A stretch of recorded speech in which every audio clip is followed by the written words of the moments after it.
And now, ladies and gentlemen, Skywalker. Thank you, Jim Davis, and thank you for tuning into Radio Memories here on November 24th, 2021. And I hope you're getting set for a happy Thanksgiving with friends and family. And if not, it's a perfect time to binge watch some of the great interviews we've had here on Radio Memories. You can do that on our YouTube channel, Radio Memories, or you can do that on Spotify. All you have to do is click the link. We've got such a great show for you today. Legendary programmer John Sebastian, and I'm so glad he's agreed to participate, and he is going to share his radio memories. Joining us from his lovely home in Scottsdale, Arizona, legendary programmer John Sebastian. John, it is so good to have you join us on Radio Memories. Thanks for being here today. It's my pleasure. It's great to connect with you. Should I call you Skywalker or Dave? You know, either way, because so many people have known me. Radio name Skywalker is one of the best I've ever heard. So, well, thanks to Steve Rivers. He's the one who gave me that name, and so I've been here in LA for so long. I was born and raised here, but I've been on the air for 44 years, and so either people know me as Dave or they know me as Sky. And incidentally, it can't be Skywalker because George Lucas actually hit us up with a cease and desist when I was at Kiss FM because they said, no, we own the name. So for one night, I could not say my name. So I literally was a no name. I just was like the unknown disc jockey. And until Gannett. Right. And our lawyers cleared that up, and they said, okay, you have to have two names. Your name is Sky Walker. So that's how that came up about. But John, it was so great, and I want to talk about your history, and there's so much to talk about. And first of all, let's talk about where it began with you and your career. Where does it begin with John Sebastian? Well, let me give you the medium-sized story. It began in 1968. I was 18. I wanted to be a professional basketball player. I was a really good high school basketball player. I also wanted to be a lawyer, and I also wanted to get into politics. I broke my back in 68, the last part of my senior year in high school. Wow. That was also the year Martin Luther King and Robert Kennedy were assassinated. And I decided politics was too weird and too crazy for me to get into. And my dreams of being a basketball player were kind of nullified. Although I recovered, I was never ever to be as good. So really on a whim, probably to piss off my dad, I decided to be a DJ or pursue being a DJ.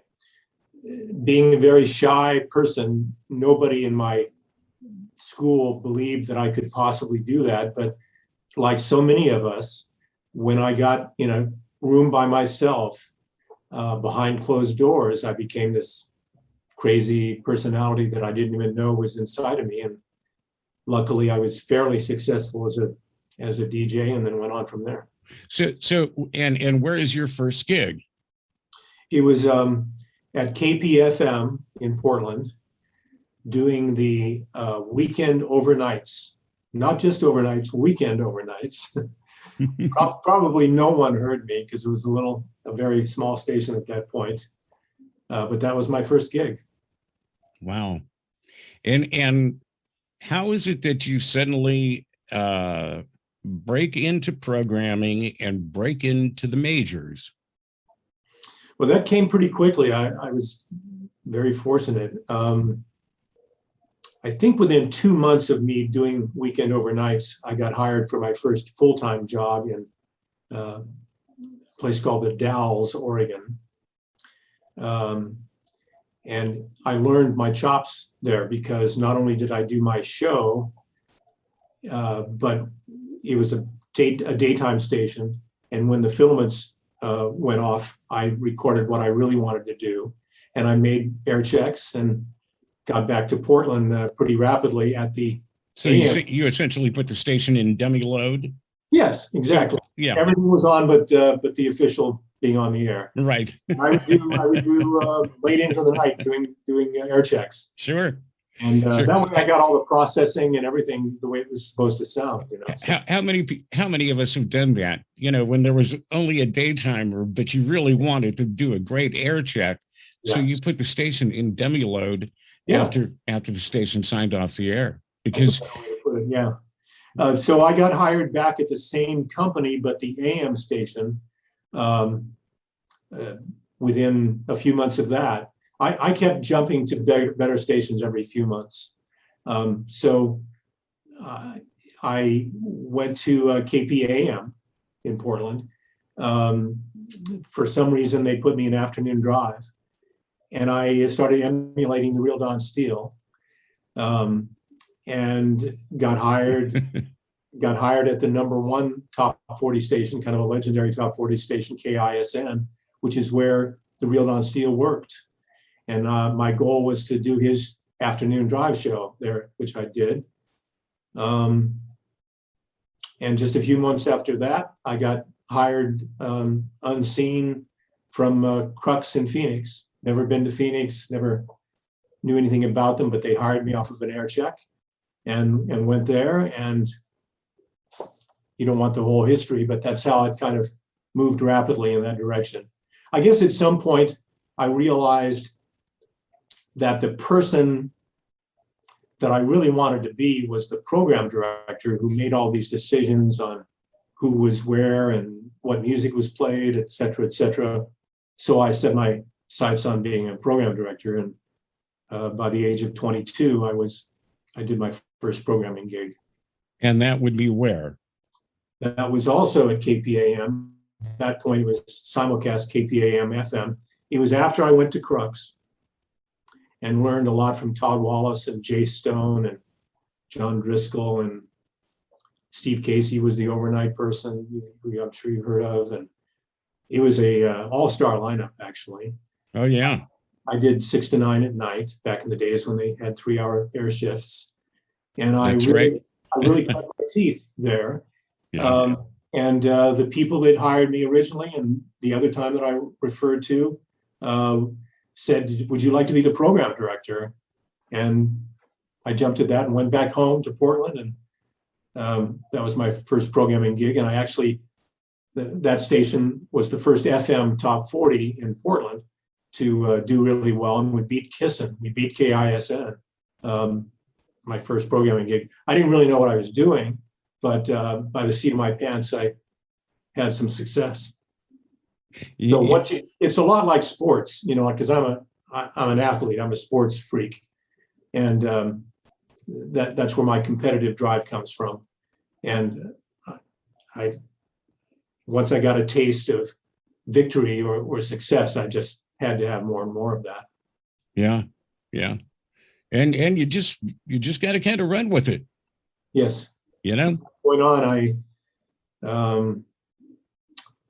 ended up going to KDWB and working with Gary Stevens, who was one of my mentors in Minneapolis. KDWB had tremendous success there, and that's what that success got me hired to KHJ. Now let's get down to business, because this is something that's talked about here in Los Angeles, and I think a lot of places. As you arrive into KHJ. KHJ is a well-known top 40 radio station. You know this. It's one of my dream stations. KMET, of course, is now top 40 has been tried on FM and it hasn't worked. It's kind of floundered around and it has competed against KHJ. KHJ has always come out the winner. However, this new format, this KMET, this sort of free form, this has no processing to it. They have no real strict formatics. It's just kind of easygoing. And I remember Saturday Night Live used to make fun of it, and they would have, And Aykroyd's. Danny Aykroyd had this bit where he would be the AM disc jockey. Hey, and then he'd be the 3 o'clock in FM the disc city, jockey. and then, hey, man. Yeah. Exactly. Yeah. And it really was exactly like that. They were truly, it was funny because it was true. And that's what it was. And so you had this strong faction of listeners that still loved KHJ and still loved that presentation, that approach. But KMET had suddenly invaded the market, and the numbers had gone through the roof. So you come into KHJ, and what are your thoughts? Are your thoughts that, okay, we can't do top 40 anymore, we have to change it? Or well, I still felt like I was doing top 40. I was just doing a hybrid of top 40. It wasn't just KMET. Remember, KLOS also was doing AOR, not as freeform as KMET, but they were doing very well also on FM. Right. And one of the problems is that you had with Machine Gun Kelly, and that was a big deal. How did you handle that situation? Well, let me just get to my thought, and then I'll get to that. Okay. In the context of what's happening, we have to remember that 1978 was the beginnings of the end for AM top 40, AM in general, as far as music stations go. So that came into my thinking as well with some of the questions you'll probably ask. You're asking about Machine Gun Kelly, who was doing Afternoon Drive when I got there? Yes, that's right. Right. He was also dabbling in being an actor. Mm-hmm. So about once a week, he would say, I need the next 2 days off, whatever, to do this audition or whatever he was doing. And that became not workable in my mind. I felt we had to have our full-time people there on the air all the time and not being gone, half the time. And then the Charlie Tuna situation came to play. The rumor was that you were just not going to. As a matter of fact, it's on Channel 4. It's on YouTube, on KNBC Channel 4, where Charlie is talking to Kelly Lang. And he literally says, well, they just didn't want me to be me. Yeah. And I'm a personality, and 10Q, lets me be me. So I walked over here. And KHJ doesn't want to let disc jockeys be disc jockeys anymore. And another stab. And it was more of a stab, at the programming department of KHJ. So Yes. I was wondering, how was that affecting you? How was that affecting sales? How was that affecting morale? It didn't affect me at all because I didn't know about that either. It didn't affect morale as far as the people that were left at the radio station.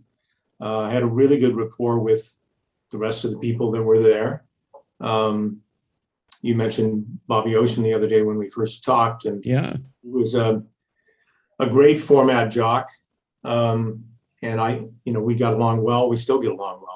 Yeah, and Bobby speaks highly of you. He loved doing it, and he did the promos, but Bobby, Right, he's a master at it. he's a master, and he just locks himself in what he has to do. Yeah. That's what I love about I've Bobby. survived so long in so many different incarnations. No disrespect to anybody at 10Q, but I didn't think about 10Q. We beat them every book I was there. We beat everybody there, all the other top 40s when I was there. We had the last great books in the history of KHJ. After that, shortly after I left, they went country. Actually, they gave up top 40 not too long after that. Well, that's technically not so, because then it's odd because you had Chuck Martin doing 10 to 2 at night, Right. under your format. Mhm. And I thought Chuck did the format really well. I thought, he executed your format Yeah. extremely well.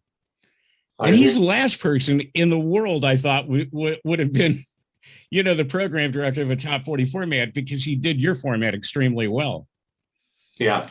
So when he became the program director, when they chose to go top 40, and I believe it was an 8-month run.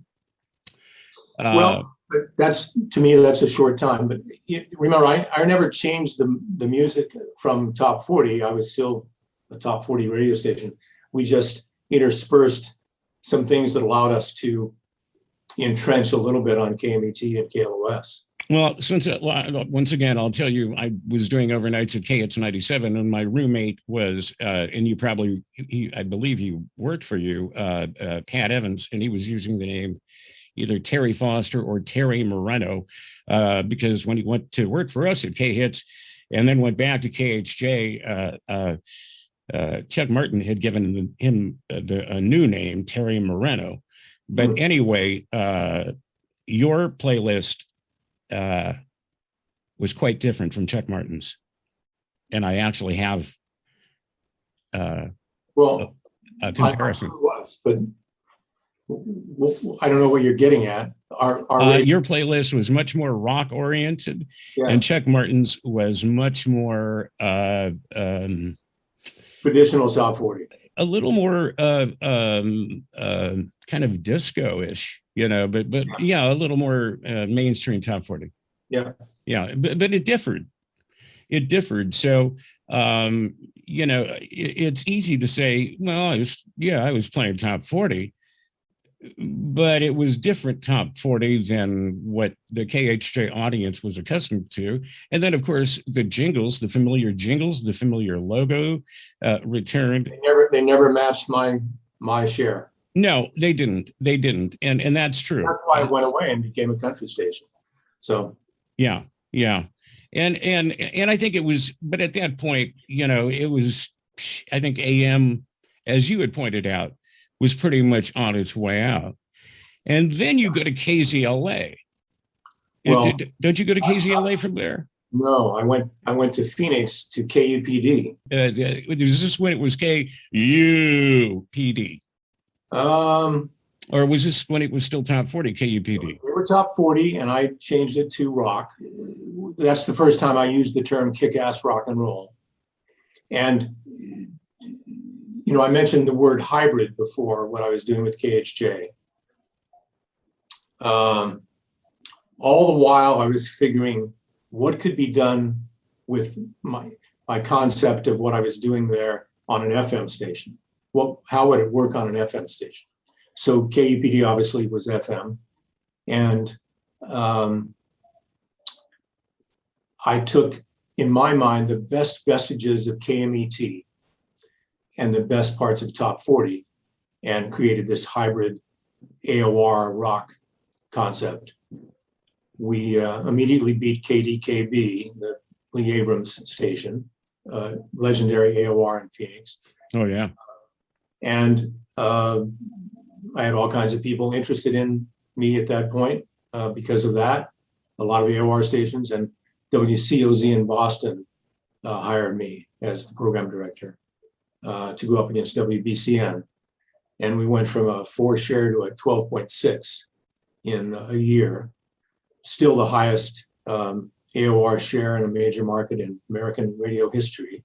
So I parlayed that into a consultancy, and I ended up with 25 clients around the country doing kick-ass rock and roll.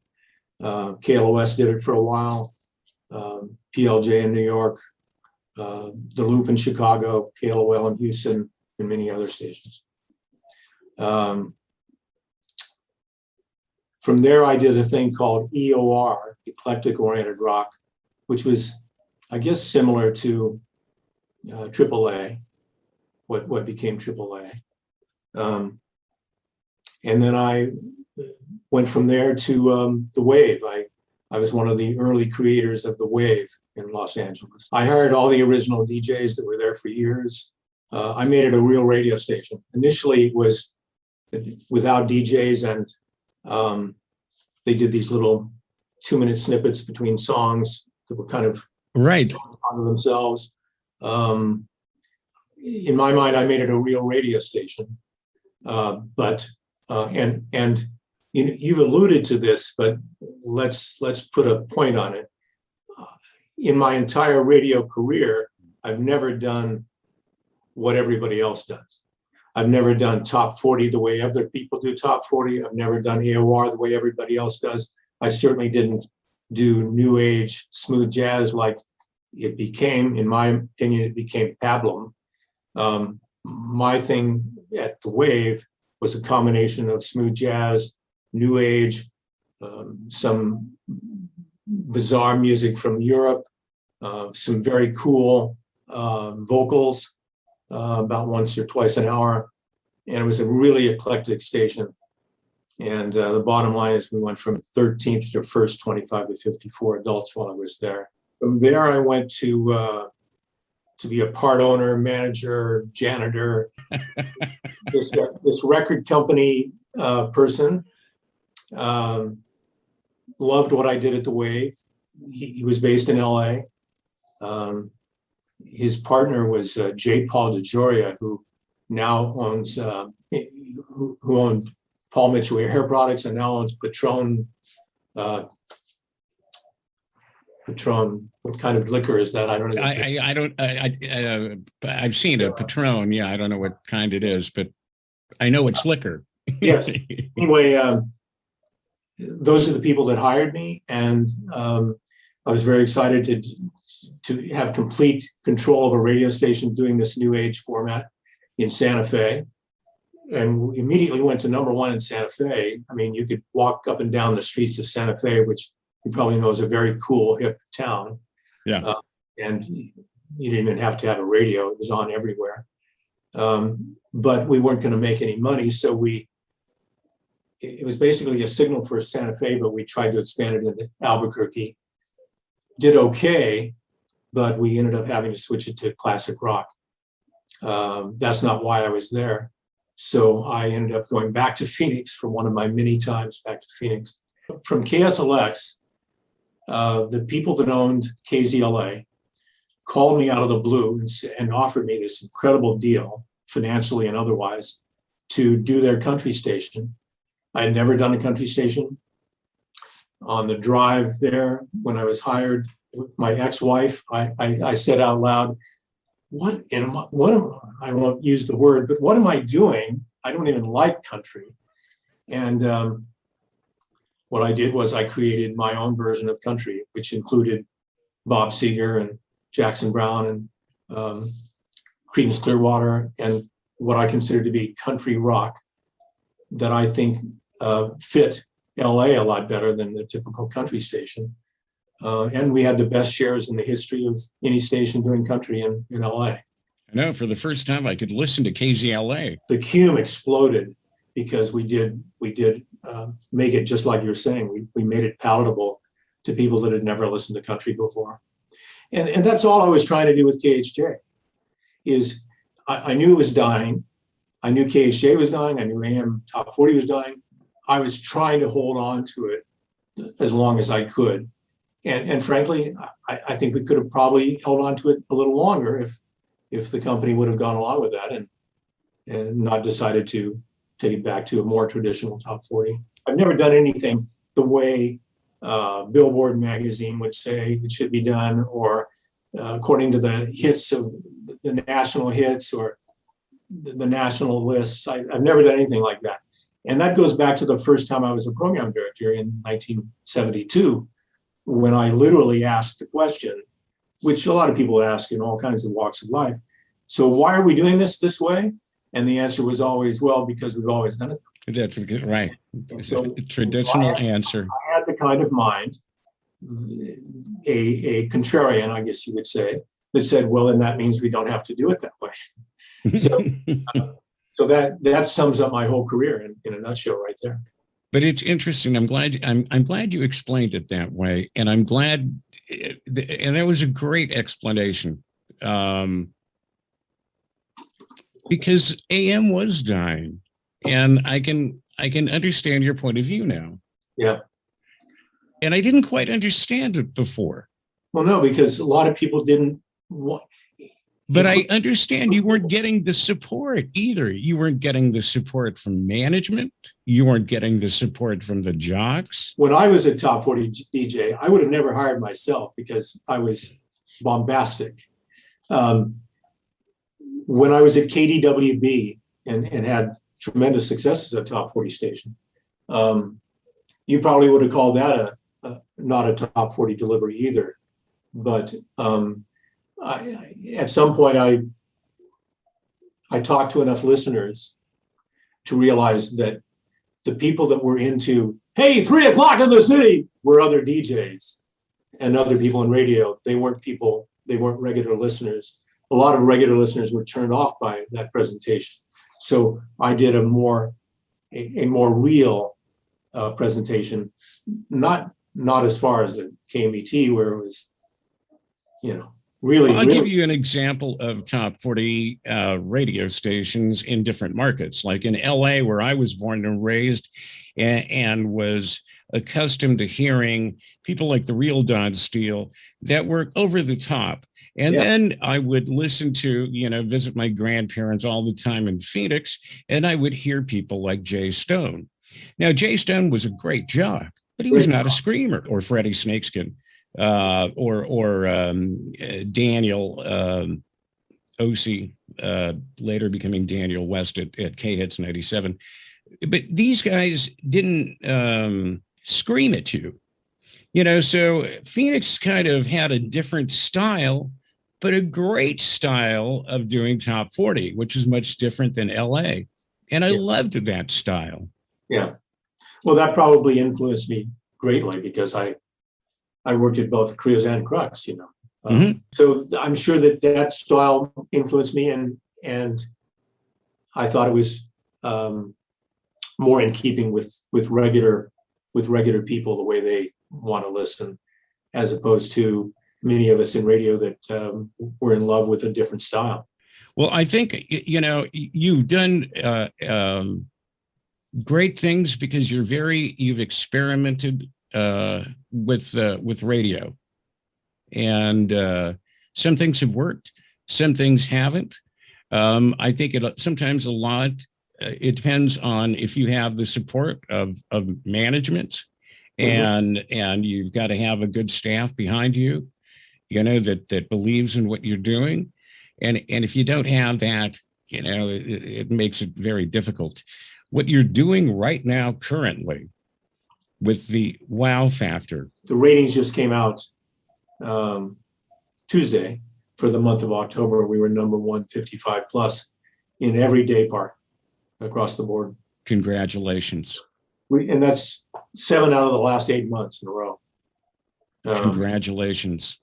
So it's working, and I intend on spreading it across the country because I think this format would work. I have great confidence that eventually this will be a really big format nationally. Oh yeah, I think so too.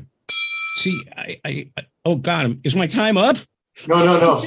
I accidentally kept my phone on. Sorry. Oh God, is Steve Harvey going to come out?